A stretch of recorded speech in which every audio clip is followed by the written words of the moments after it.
Se dirigirá a continuación el señor Pablo Paso, quien es ingeniero comercial con especialización en informática, magíster en psicología social, mención metodología de la investigación, psicología social, con amplia experiencia laboral en temas de análisis institucional y gestión estratégica universitaria. Dada su capacidad de análisis, creatividad y resolución de problemas de visión estratégica, ha participado activamente en varios procesos de planificación estratégica, acreditación a nivel institucional y de carreras, implementación de herramientas de BI y Data Warehousing. Actualmente es consultor independiente y participa como redactor en CINTA, Centro Interuniversitario. Quise hacer esta lógica porque, si bien hay algunas cosas que son puntuales que uno puede decir, esto sí es una buena práctica en temas de análisis institucional y que no solamente tiene cierta aplicación a nivel nacional, sino que también internacional, en la historia del análisis institucional nosotros encontramos muchos elementos que podrían guiarnos hacia desarrollar mecanismos de análisis institucional que sean bastante más eficientes y más eficaces.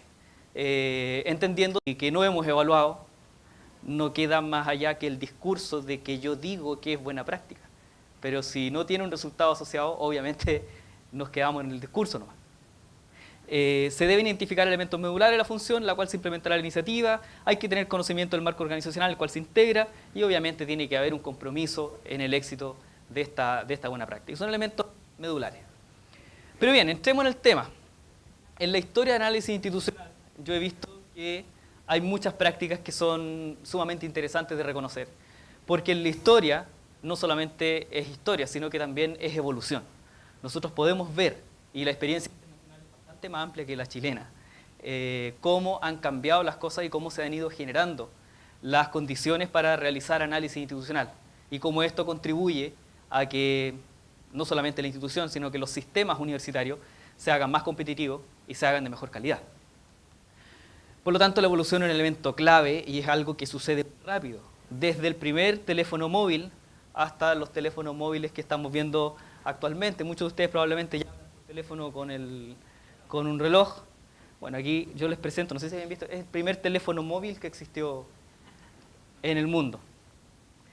Entonces, el desarrollo del análisis institucional, al igual que el desarrollo del humano, tiene muchos puntos, hay muchos referentes, y si nosotros tuviéramos que hacer una línea evolutiva en esto, nos encontraríamos rápidamente con que el sistema más desarrollado es precisamente el que tiene las unidades o la función de análisis institucional más consolidada.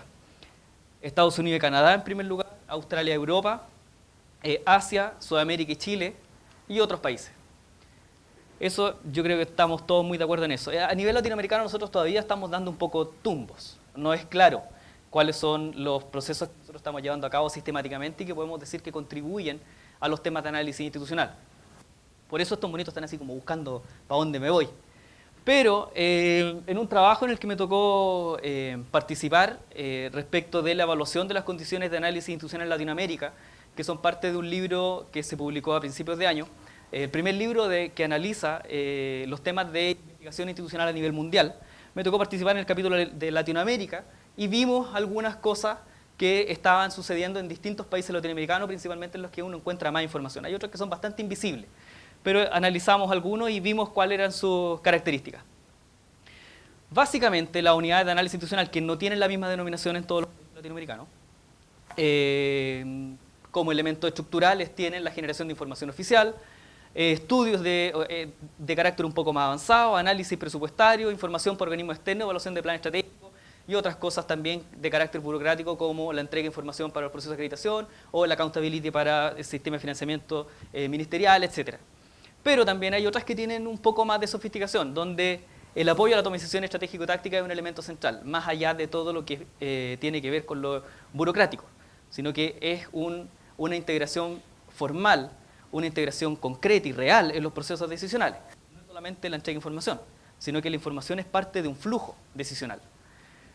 La implementación de sistemas de gestión de la calidad y el desarrollo de conocimiento corporativo probablemente son los elementos que nosotros podemos identificar como cosas que están en un paso adicional y que se acercan más al concepto de análisis institucional como internacionalmente se conoce.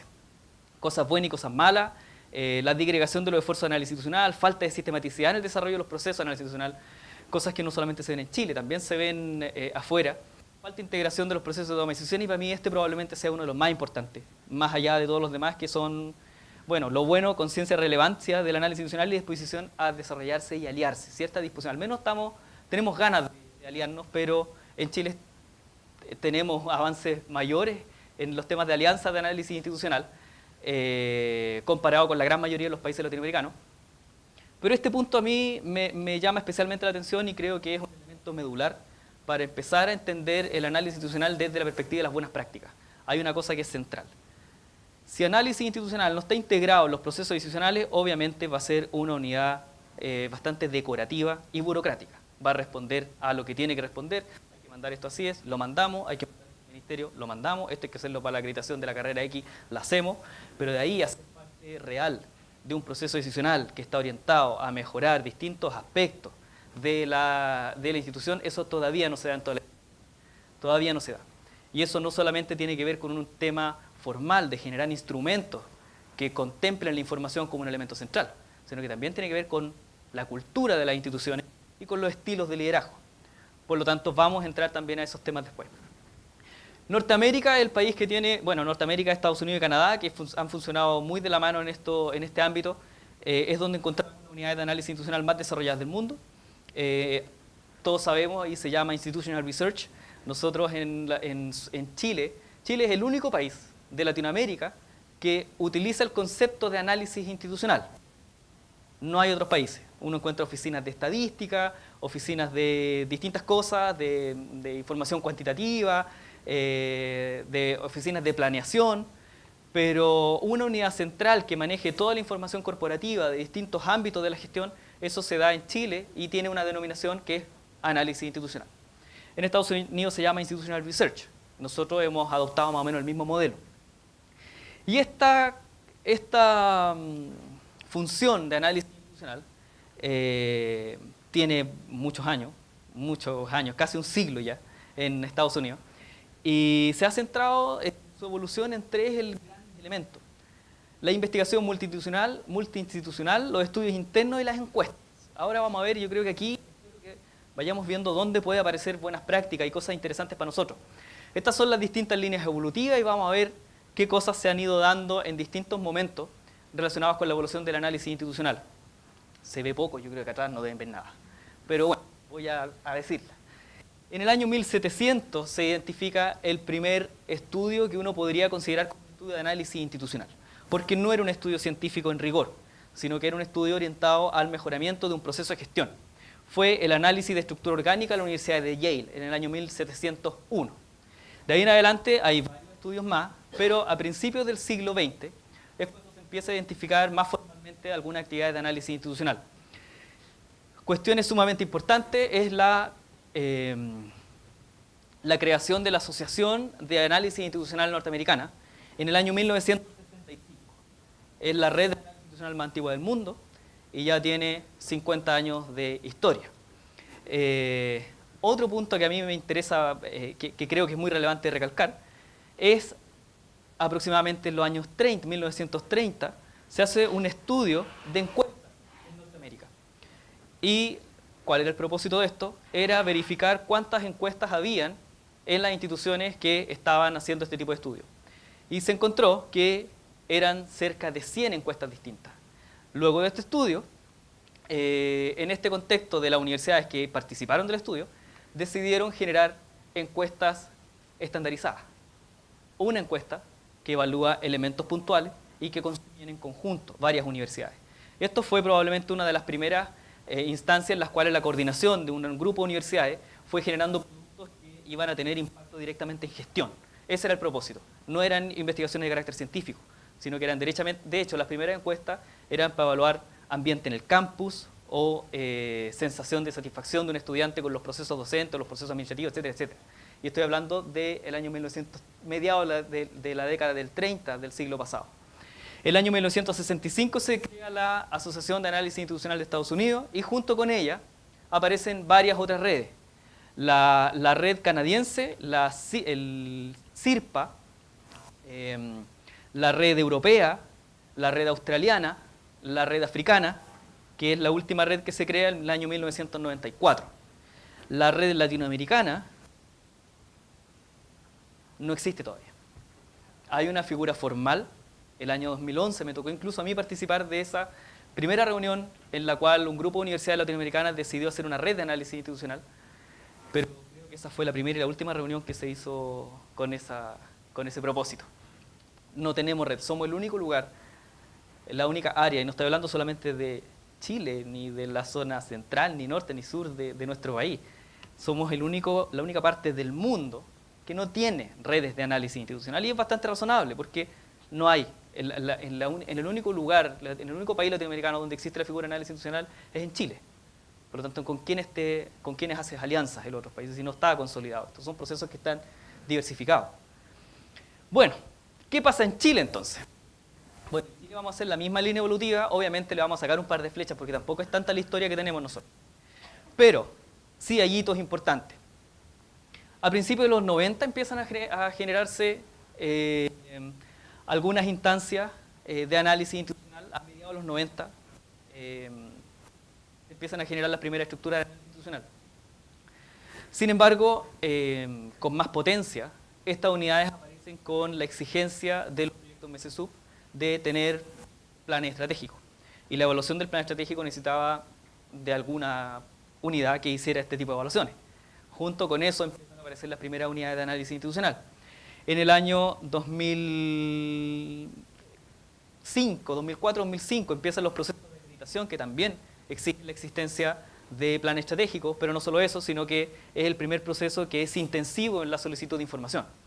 Por lo tanto, las unidades de análisis empiezan un poco a ganar peso. Desde el año 2005-2006 en adelante ya empiezan a aparecer redes. La primera red de análisis institucional financiada por un proyecto fue la red UAI el año 2006. El año 2008 se crea nuestra red, en la cual me siento muy cómodo. Hay mucha gente que yo conozco acá y me ha tocado participar desde la primera reunión. Creo que desde un par de años, un par de veces solamente no he estado. Pero el año 2011, en la última red, la del G9, el 2013, de las privadas, de un grupo de las privadas del CRUCH, el 2011 ocurren un montón de cosas que vuelven a colocarnos en un escenario bastante difícil y complejo,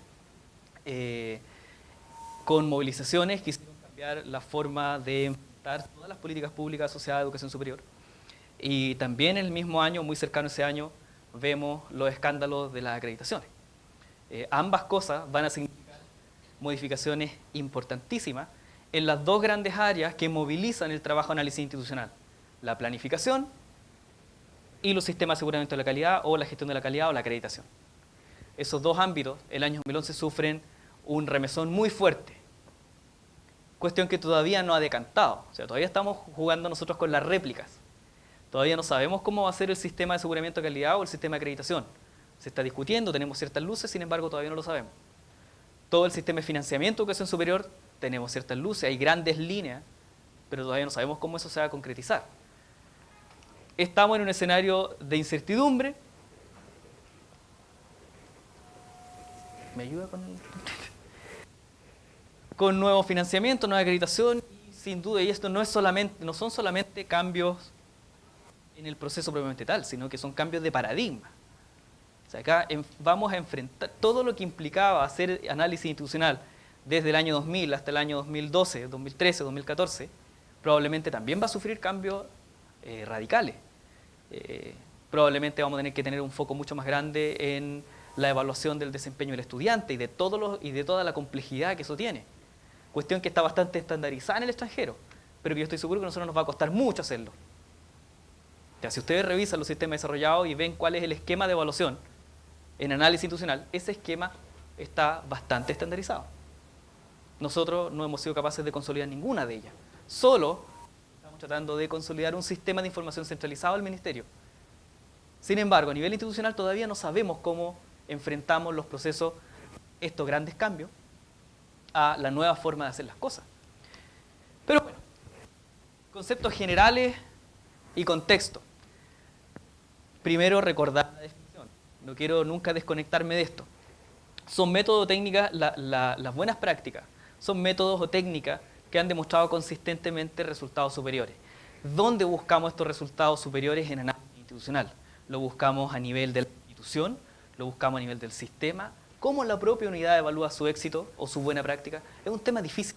A mi juicio, una unidad de análisis institucional que funciona correctamente se evalúa en función del buen desempeño que tiene la institución. A mi juicio es muy difícil decir esto se hace bien en análisis institucional y lo hacemos bien. Generamos una encuesta, un modelo, hacemos análisis multifactorial, nos entretenemos un montón, a mí también me gusta mucho hacer eso, pero la institución nunca generó ningún impacto y los desempeños son iguales, por no decir peores. Eso, a mi juicio, independiente de lo bueno que se esté haciendo en análisis institucional, no genera un resultado. No es una buena práctica. La buena práctica, por lo tanto, tiene vinculación ya sea con los insumos de análisis institucional o con los productos de análisis institucional. En este sentido, tratando un poco de rescatar este marco conceptual, hay cierta ya estructura en cuanto a las grandes cosas que se tienen que hacer en análisis institucional. El triángulo de oro de análisis institucional nos separa tres grandes puntos. Por un lado está el reporting, el reporteo. Por otro lado están los elementos relacionados con la planificación estratégica. Y por otro lado, todo lo que tiene que ver con aseguramiento de calidad y acreditación. Por lo tanto, me parece razonable ir a buscar buenas prácticas en instituciones que logren buenos desempeños en estos ámbitos. Y ahí probablemente vamos a decir, aquí hay un área de análisis que está integrada. En cuanto al reporting, bueno, en cuanto al reporteo, ya también hay modelos de cómo enfocar un buen sistema de reporte.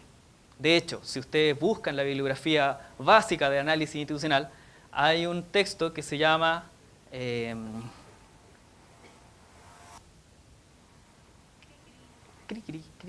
que quiero acordarme textual del nombre, pero bueno. Creo que es Institutional Reporting. Si ustedes lo buscan, es un libro del año 2003 o 2002, donde la Asociación de Análisis Institucional de Estados Unidos integró cuáles eran las mejores formas de hacer un reporteo efectivo. Por lo tanto, no es nada nuevo.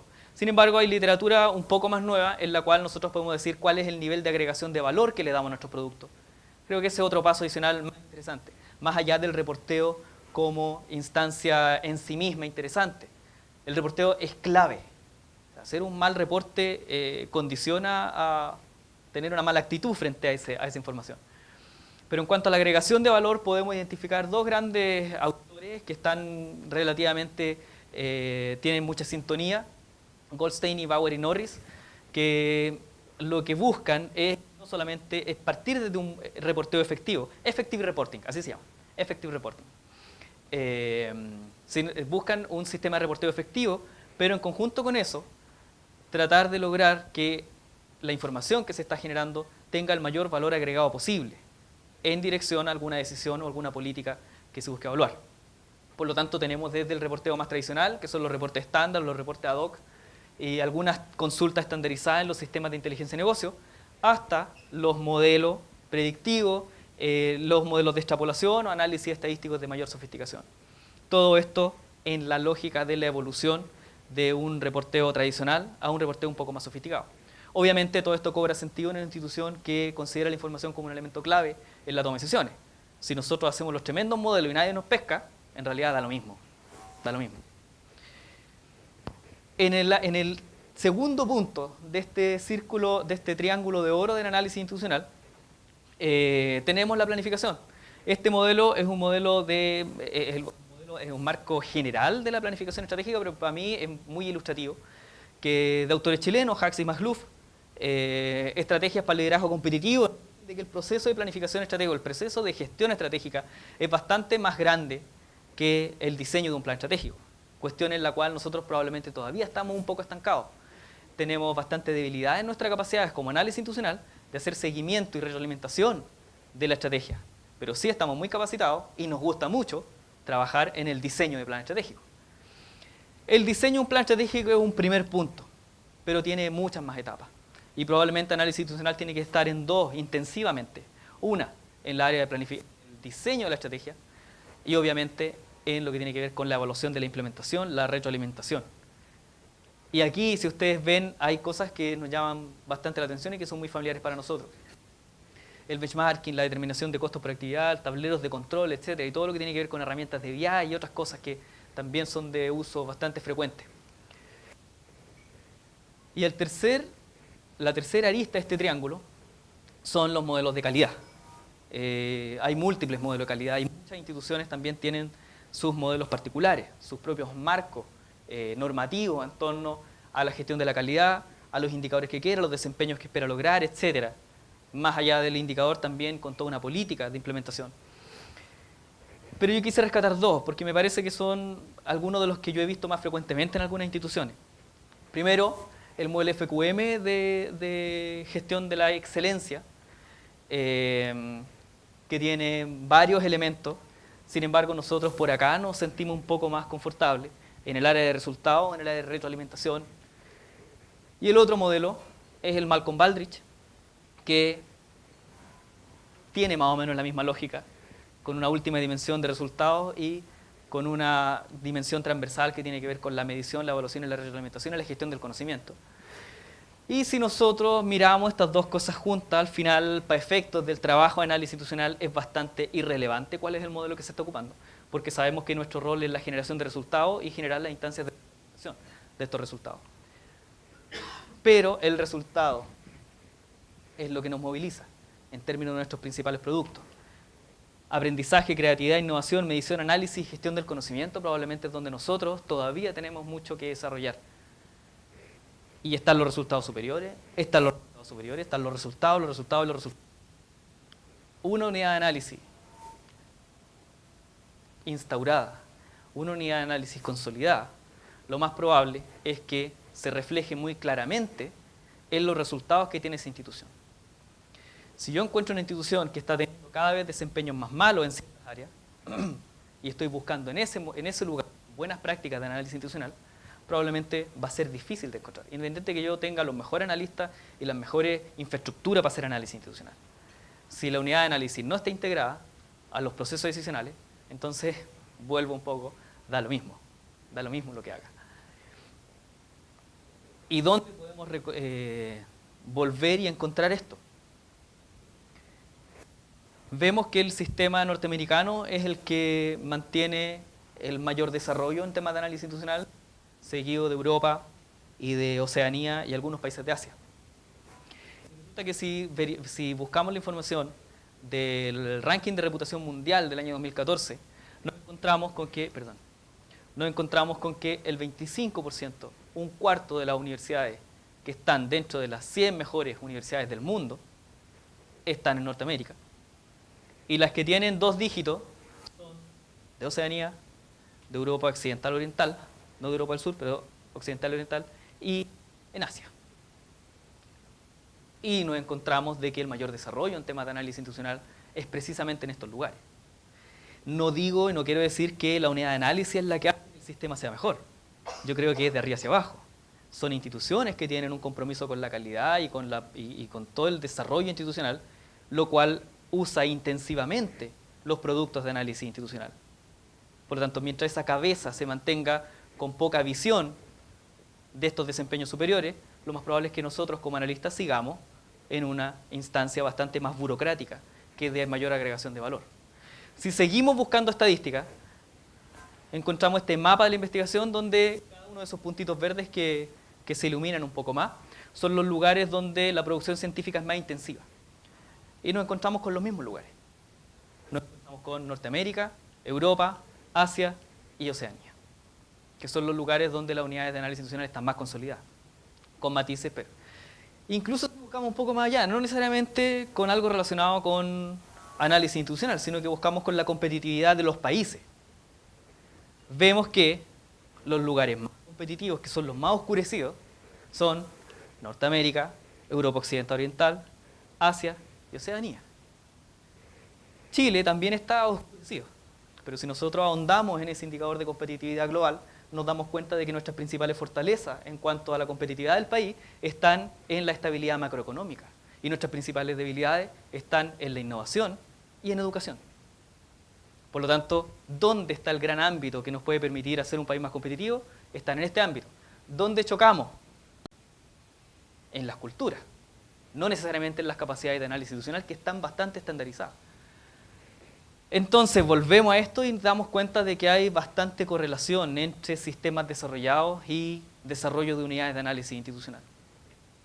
¿Qué pasa en Chile? Este gráfico estuve en la duda de colocarlo o no colocarlo, pero creo que es muy ilustrativo y por eso decidí colocarlo. Las capacidades de análisis institucional son bastante variadas. Tenemos equipos de análisis muy consolidados y de muy buena calidad. Esta red yo la vi nacer y creo que soy testigo y puedo dar fe del desarrollo exponencial que han tenido unidades que desde que partieron la red al momento que están ahora, con habilidades bastante más parejas, más homogéneas. Tenemos una conversación que es mucho menos inequitativa de la que teníamos el año 2007-2008 cuando partió esta red, donde habíamos 2 o 3 universidades que teníamos algo que hablar, pero había muchas universidades que estaban recién partiendo. Ahora no, ahora estamos todos más o menos a nivel homogéneo. Pero ahí hay muchas habilidades, hay mucho conocimiento, hay mucha inteligencia, y creo que acá podemos reflejar eso.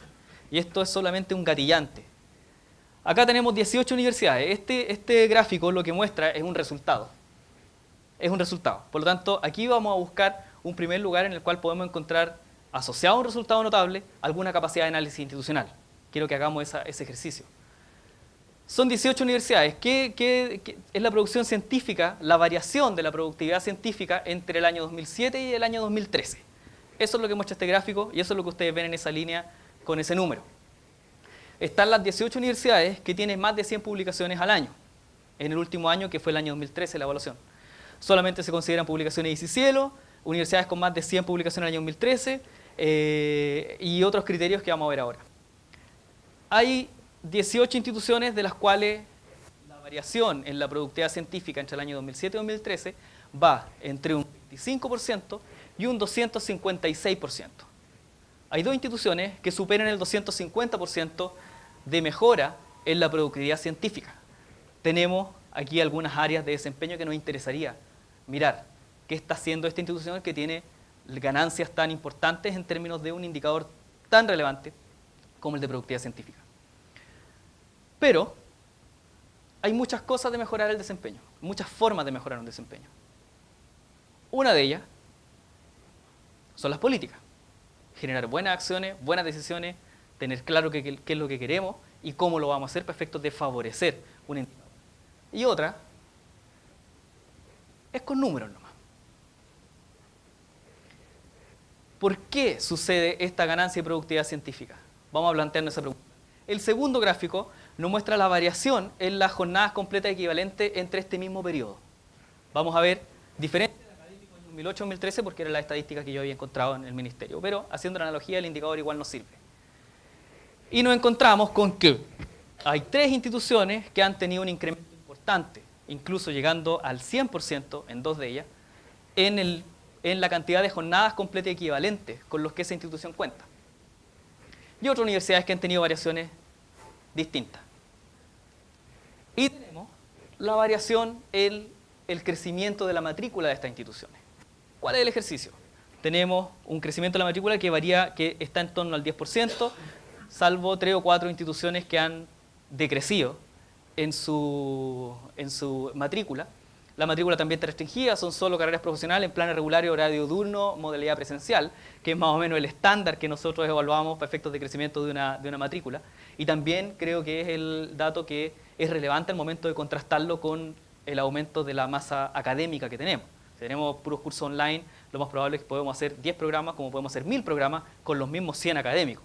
En este caso estamos pensando en programas físicos, reales. ¿Y qué nos encontramos? Hay 3 instituciones las cuales han tenido incrementos importantes sin duda de la productividad científica, en los cuales nosotros podemos atribuir de manera bastante directa que esto se debe a un incremento en el número de jornadas completas equivalentes. O sea, ellos aumentaron las jornadas completas equivalentes y por lo tanto aumentaron la productividad científica, aumentaron la producción científica. Por otro lado tenemos un grupo en el cual las variaciones no han sido muy significativas y el crecimiento de las jornadas completas equivalentes es bastante similar al crecimiento de la universidad. Por lo tanto, la universidad crece un 5%, la disponibilidad de jornadas completas y equivalentes crece en un 5%, pero su productividad científica crece entre un 100 y un 70%. Por lo tanto, ahí podemos decir de que con los mismos académicos se está logrando producir más. Pero por otro lado, tenemos instituciones donde el fenómeno es bastante extraño. Son instituciones en las cuales la matrícula ha estado creciendo en torno al 10%, sin embargo, las jornadas completas y equivalentes han bajado. Entonces es fácil decir, mi incremento en la productividad científica es por una reducción del denominador, no necesariamente por un aumento proporcional del numerador. Esto es una capacidad de análisis institucional sin duda. El reconocimiento de estas instancias y de cómo saber no solamente tener la información clave para tomar decisiones, sino que también de cómo manejar la información para lograr ciertos desempeños, también son habilidades de análisis institucional. ¿Cuáles son las que queremos nosotros? Obviamente las que contribuyan a un mejor sistema de educación superior. Pero creo que de todas maneras la mirada del desempeño es una mirada que nos dirige hacia dónde están las instituciones que tienen más habilidad y más capacidad de análisis institucional. ¿Cuáles son las mejores prácticas? ¿Podemos identificar las mejores prácticas de análisis institucional? ¿Dónde buscamos? ¿Dónde están los resultados? En el ámbito organizacional podemos dar un par de luces.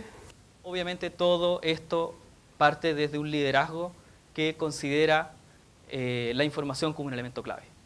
Si no es así, entonces es muy difícil que una unidad de análisis institucional pueda consolidarse en una institución. Va a ser siempre remar contra la corriente. Pero hay elementos de infraestructura tecnológica, hay elementos de proceso y práctica. Mientras más estandarizados sean los procesos de análisis institucional, mejor. Esto tiene que ver con la parametrización de los productos de análisis institucional. Si nosotros hacemos un informe un año de una manera, el otro de otra, el otro no lo hacemos, etc., eso es macabro. Eso es lo más malo que puede ocurrir en una unidad de análisis. Competencia y valores, tener gente capacitada, gente competente, gente capaz de hacer las cosas. Cambiar la cultura del reporte por la cultura de la evidencia. Son cosas que cobran mucha relevancia. En el ámbito profesional, la capacidad de interpretar información y generar conclusiones coherentes, capacidad de diseñar reportes automatizados, habilidades comunicacionales, ojalá en varios lenguajes. Es un tema importante porque gran parte, por no decir el 100% de la información de calidad asociada a análisis institucional está en inglés. Es muy difícil encontrar temas que realmente puedan orientarnos muy claramente lo que queremos hacer en español, pero todavía está todo muy, muy disperso. Adaptarse a nuevos ambientes, anticiparse a los cambios, desarrollar capacidad de desarrollar análisis de encuesta. Y aquí probablemente es donde podemos discutir más. 7 tips, elegí solo 7, porque el mono que encontré en internet tenía 7 puntas. Si hubiese tenido 15 habría puesto 15. Pero este mono tiene 7 y era suficiente en realidad. Tips 1. Apoyo permanente a la evaluación del plan estratégico. Recuerden que en el triángulo de oro de análisis institucional nosotros tenemos 3 puntas. Una que tiene que ver con el apoyo a la gestión de la estrategia, el apoyo a la gestión de la calidad y el reporteo, el reporting. Apoyo permanente a la evaluación del plan estratégico es un elemento clave. Y probablemente todos nosotros lo hacemos en distinta magnitud, con distintas dificultades, pero todos estamos metidos en eso. Evaluar elementos internos y externos, acá probablemente tenemos un poco más de debilidades. ¿Cuánta información externa estamos utilizando para efectos de la evaluación del plan estratégico, pero no del diagnóstico estratégico, sino que de la evaluación de nuestro desempeño propiamente tal? Eso todavía es bastante relativo. Incluso hay bastante desconocimiento todavía de cuántas fuentes de información externa nosotros podemos utilizar y cómo la podemos utilizar. Pero es un elemento como buena práctica muy importante. Mantener el registro y la evaluación no solamente de elementos internos, sino que también de información externa. Participar intensivamente en los ciclos de calidad. O sea, análisis institucional en cuanto al proceso de aseguramiento de la calidad debe estar presente. Hay un elemento que a mí me complica mucho cuando veo que las unidades de acreditación o de aseguramiento de la calidad piden información de manera paralela a las unidades de análisis institucional. Eso genera enormes complicaciones, enormes complicaciones. Los procesos de retroalimentación son claves. La información guardada en el escritorio del rector o del directivo no sirve. Eso no tiene ni un sentido. Es un sueldo muy mal pagado pagarle a un equipo de analistas para que le haga información al rector. Creo que es sumamente ineficiente y por otro lado tiene una mirada muy obtusa de lo que es la universidad, porque todos somos servidores de los estudiantes. Por Por lo tanto, esto es algo muy... La retroalimentación como proceso constante y sistematizado es un elemento clave. Los parámetros de reporteo, y pensando ya más en el reporting. Reportes parametrizados. Colores, formas, gráficos, textos, etc. Todo eso debe estar parametrizado. Mientras más estandarizado sea nuestro reporte, más eficiente el proceso de interpretación del mismo por parte de los directivos. Si nosotros estamos cambiando la forma de reportar, entonces el directivo va a tener que ocupar mucho de su inteligencia muy importante en interpretar el informe, que cada vez es diferente. La idea es centrarse, si ustedes revisan los reportes, que es bastante fácil, si ustedes revisan instituciones extranjeras y su forma de reportar, se van a encontrar con que es muy simple, muy sintética y altamente parametrizada. Incluso entre instituciones. Revisen la encuesta NSI, por ejemplo, la National Survey for Student Engagement, y se van a encontrar que el mismo reporte se ocupa en las 1.500 universidades que participan de esa encuesta. Reglas de verificación de datos. Tratar de mantener siempre la calidad del dato un elemento clave. Siempre resguardo por eso. Nosotros podemos generar información muy buena, pero si nuestros datos de fuente están malos, hasta ahí nomás nos dura. Y una última que es bastante más difícil. Unidades de análisis institucional autónomas y apolíticas. Muchas veces la información de análisis institucional se guarda por ser información delicada. ¿Delicada para quién? Si logramos una unidad de análisis institucional que tiene esta libertad, no es solamente un beneficio para la unidad de análisis, ni para el director, ni para el rector, es para la institución. Es así de simple. Por lo tanto, mientras más apolítica sea la institución, más favorable es a que la institución logre buenos resultados. No solamente que la unidad de análisis se consolide. Si ustedes revisan las instancias de desarrollo de unidades de análisis institucional, se van a encontrar de que hay unidades de análisis institucional con una infraestructura enorme, física, humana y tecnológica, y que son muy buenas, pero también se van a encontrar con unidades de análisis institucional muy buenas, con una infraestructura humana, tecnológica y de infraestructura mucho menor, solamente porque son capaces de integrarse en los procesos decisionales, aunque trabajen a puro Excel todo el día. Eso es irrelevante en una unidad de análisis. La clave está en la integración entre información y decisión. Esa es la clave del éxito de la unidad de análisis institucional. Generar información como parte de la burocracia, eso creo yo que no está favoreciéndonos en nada. Desafíos para el futuro, muchas cosas. Monitorear las características del entorno, sin duda que es un elemento clave. Perder de vista el entorno es malo. Nos sesga, nos misma, nos coloca en una posición autorreferente. Hay instituciones que tienen mucha más información del entorno, por ejemplo la Universidad de Chile, que está en una serie de rankings en el cual la mitad de las universidades tradicionales no está. Tiene mucha más información para hacer comparaciones. Cultura de la evidencia, información completa de los stakeholders, este es un tema también importante. La información completa de los stakeholders, pero no solamente para tener un indicador de vinculación, sino que para entender al stakeholder, para entender al grupo de interés. Cuando nosotros decimos que somos una institución centrada en el estudiante, pero nuestra mayor sofisticación en el conocimiento de los estudiantes está en saber cuántos son del primer, segundo y tercer quintil, cuántos son hombres y mujeres, cuántos son de la región y cuántos son de otros lados, y etcétera, etcétera. Entonces, obviamente, estamos mintiendo. Si nuestro conocimiento del estudiante se restringe a un perfil, entonces no estamos enfocados en el estudiante. El conocimiento del estudiante tiene que ser de todos sus procesos, no solamente su perfil. Y bien, esto está disponible acá, así que probablemente ustedes van a contar con esto. Yo diría que aquí hay 2 o 3 cosas importantes. 1, la integración de la información a los procesos decisionales es una de las claves de éxito para las unidades de análisis institucional. En segundo nivel, el conocimiento de los stakeholders, el conocimiento de toda la gama de grupos de interés que tenemos. Y en tercer lugar, una que se me fue, pero que está aquí, hacer seguimiento del entorno. Conocer, descargar bases de datos de afuera, sean las que sean, da lo mismo. Yo me acuerdo que un trabajo que era bastante intensivo e interesante es reconocer todos los rankings que hay, entenderlos, y aunque nosotros no estemos, estimar en qué lugar podríamos estar. No solamente por el ranking en sí mismo es un instrumento. Es la comprensión del sistema de evaluación asociado al ranking lo que interesa en el tema de análisis institucional. ¿Quedo las preguntas? Gracias por su atención. ¿Puede quedar la diapo de preguntas?